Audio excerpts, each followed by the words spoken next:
an episode titled Hesistence to Greatness. Analyzing my faith to greatness, I just turned 14 and I got to be serious with my life, piling my visions and missions, dreams, goals and skills that will announce me, trying to design my map, which is an error in life. It kept ringing. Damn you!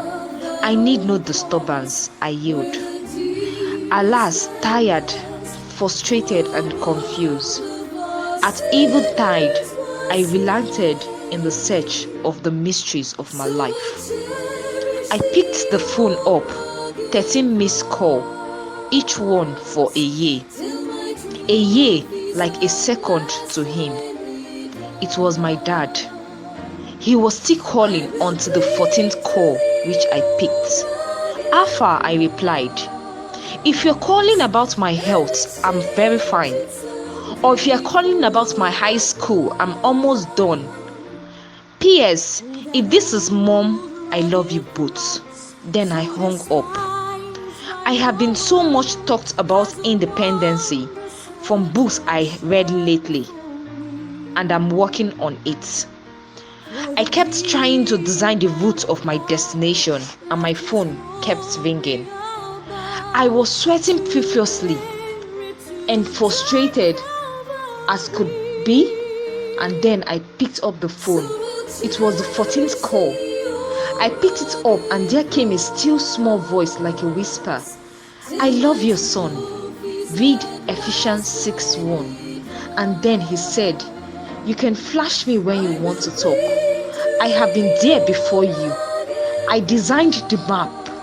And then he hung up. For 14 days, I thought about everything. I flashed back to all the messages preached in my teenage church. Children, obey your parents in the Lord. Honor your father and mother, for this is the first commandment with promise. I pondered over it for a while. Then like a light, I screamed, obedience! That is the key. Obedience brings the blessing. On the 14th day, I picked up my phone and immediately I died. He ended and called back almost immediately. Son, I have been waiting patiently for your call. I will give and show you all you need, all you ever wanted. As though he read my mind, he told me all I ever wanted. He showed me the beginning of the map.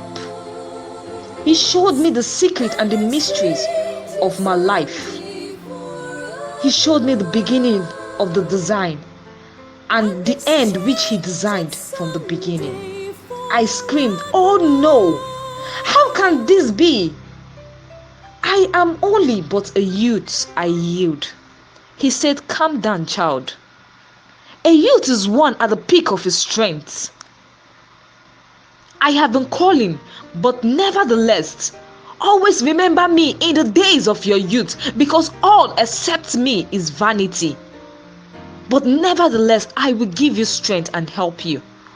I trusted him and never disobeyed him. That was the price to pay. His grace helped me. I subdued nations and kingdoms. I was sieged by kings, and men inquired of me before making decision. I was feared by people, and with my fame I represent my father well. My youth days I spent with my father, and it was never a waste. I had my father, I had God. I was a man of impact. People hear me, men seek me because I had God. There are times and seasons, but I remembered him in my youth, and all he promised he fulfilled. I was the apple of his eyes, the thought that fills his heart and a delight to him. My father hearkened unto my voice because I obeyed. I was extremely great till I became striking in age, but I cannot be forgotten by my generations and the world. And I tell the story to my children, and even unto my great grandchildren, the secrets of my life, which is the the conclusion of the whole story.